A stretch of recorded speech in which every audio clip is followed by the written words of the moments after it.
Bonjour, M. Blondeau. Alors, les bureaux sont situés à Québec, si j'ai bien compris?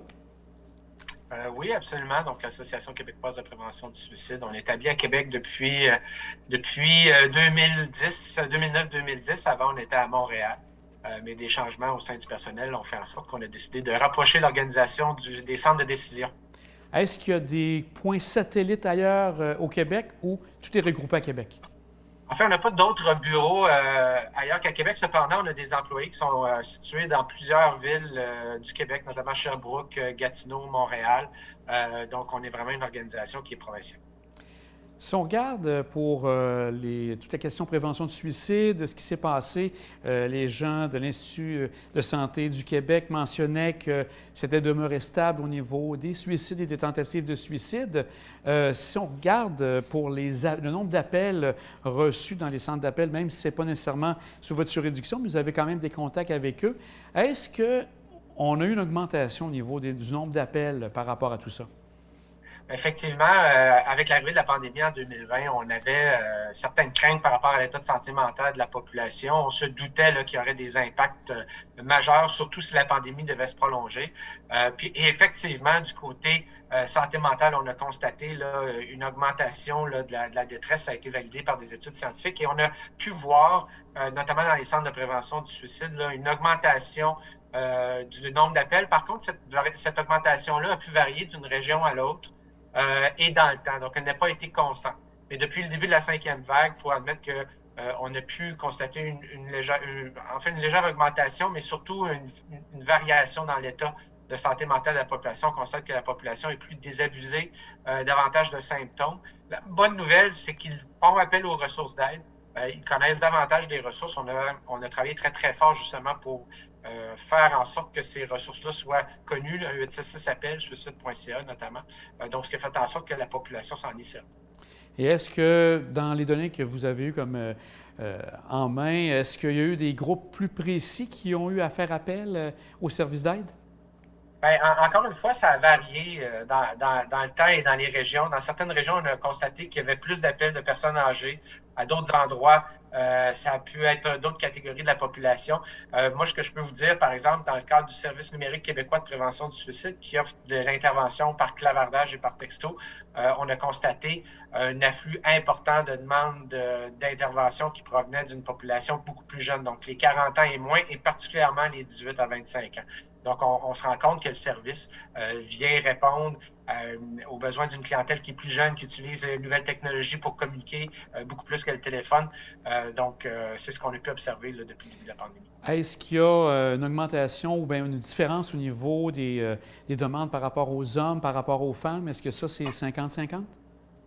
Je vous dirais que c'est relativement varié. En fait, ça n'a pas changé beaucoup, mais je vous dirais dans une proportion d'environ 60 à 65 des demandes d'aide proviennent des femmes, souvent pour elles-mêmes, mais parfois pour quelqu'un d'autre, notamment les conjoints. Les hommes ont moins le réflexe de faire des demandes d'aide, parce que le modèle traditionnel, modèle traditionnel masculin, bien qu'il soit en mutation, est encore présent.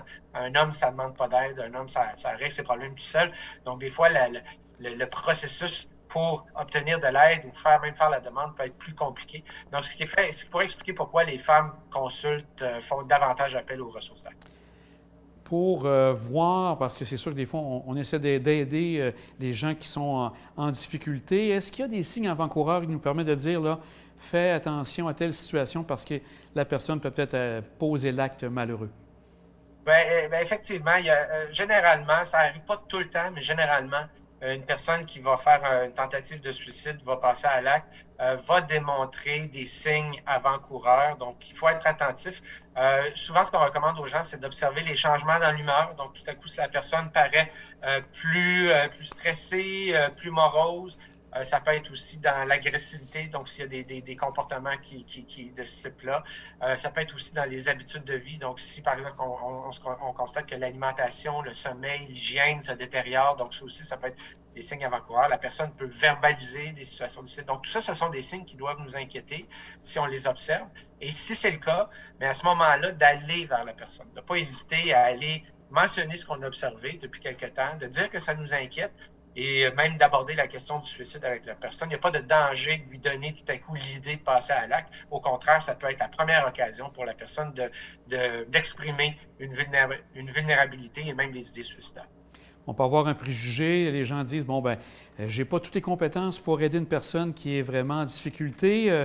On leur dit, ben, il va avoir des ressources, mais est-ce que par nous-mêmes, même si on n'a pas toutes ces compétences, est-ce qu'il y a quelque chose qu'on peut faire, là? Comme vous dites, peut-être les rejoindre, ces gens-là, mais avez-vous d'autres solutions?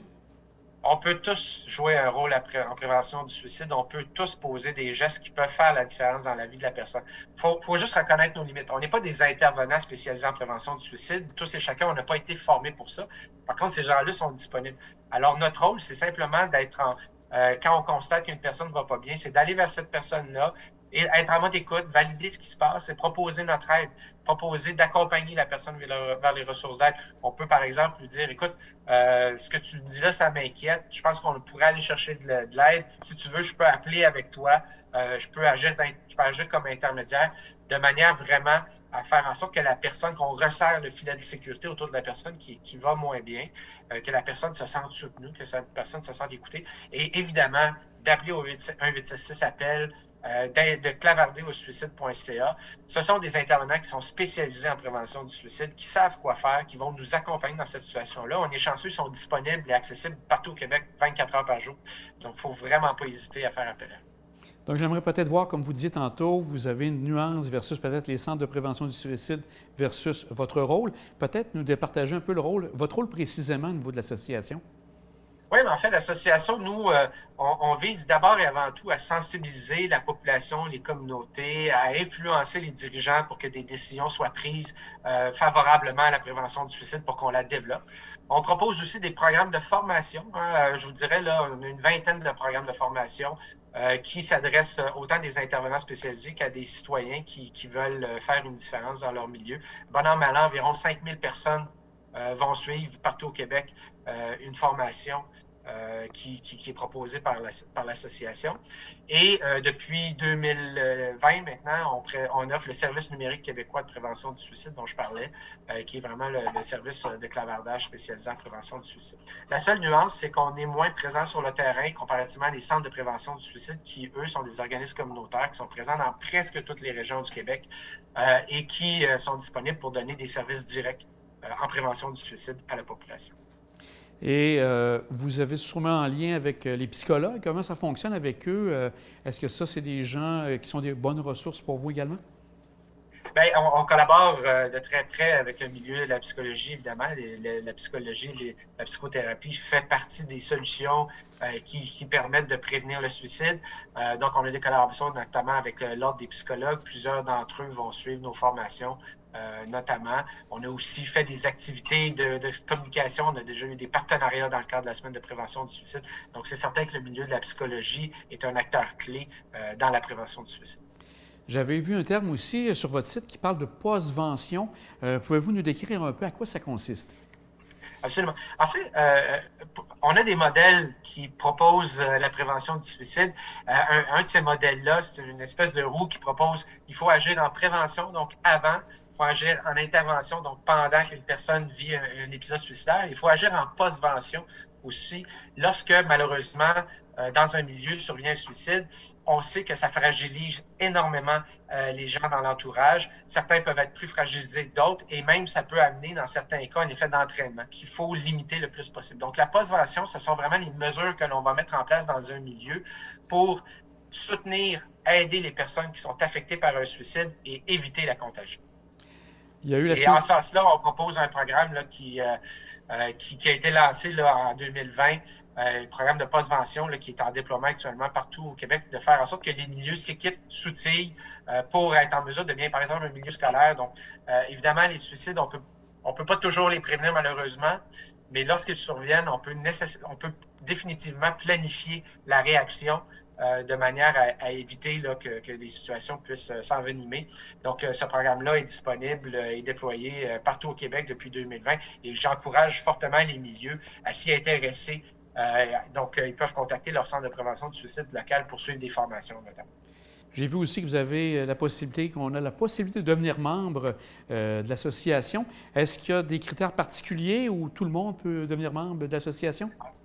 En fait, on peut devenir membre de notre association, qu'on soit un individu qui est endeuillé, qui travaille dans le milieu de la santé mentale ou qui veut simplement faire une différence en prévention du suicide, ou qu'on soit une organisation qui n'ait pas besoin d'être des spécialistes ou des acteurs de la santé mentale pour être membre chez nous. Ils sont tous bienvenus. Le point commun de tous nos membres, c'est de vouloir développer la prévention du suicide.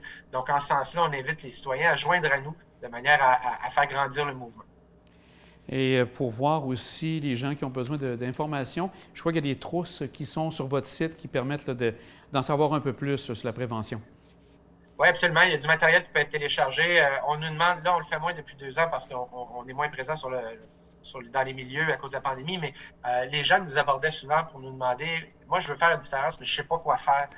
Donc, on a pu développer des outils là, qui proposent des actions très accessibles, très faciles, qui permettent d'augmenter la portée de la sensibilisation dans les différents milieux. Donc, on invite les gens à consulter notre site internet aqps.info pour obtenir l'information à ce sujet-là, ou même nous contacter directement. On sera en mesure là, de soutenir les gens. En conclusion, M. Gaudreault, peut-être rappeler aux gens sur ce que vous offrez comme service, qui est le suicide.ca, et aussi rappeler le numéro de téléphone. Rappelez-moi le numéro de téléphone pour tous les centres de prévention. Alors, il est possible d'obtenir de l'aide, que ce soit pour nous qui ne va pas bien ou pour quelqu'un qui nous inquiète. Donc, on invite les gens à contacter les ressources disponibles en prévention du suicide qui sont disponibles en tout temps, 24 heures par jour, 7 jours par semaine. Donc, soit par téléphone via la ligne 1-866-APPEL ou par Internet, par clavardage ou texto, disponible via le suicide.ca. Un grand merci, M. Gaudreault. C'était bien agréable et bonne chance pour la suite. Je vous remercie beaucoup, M. Blondeau.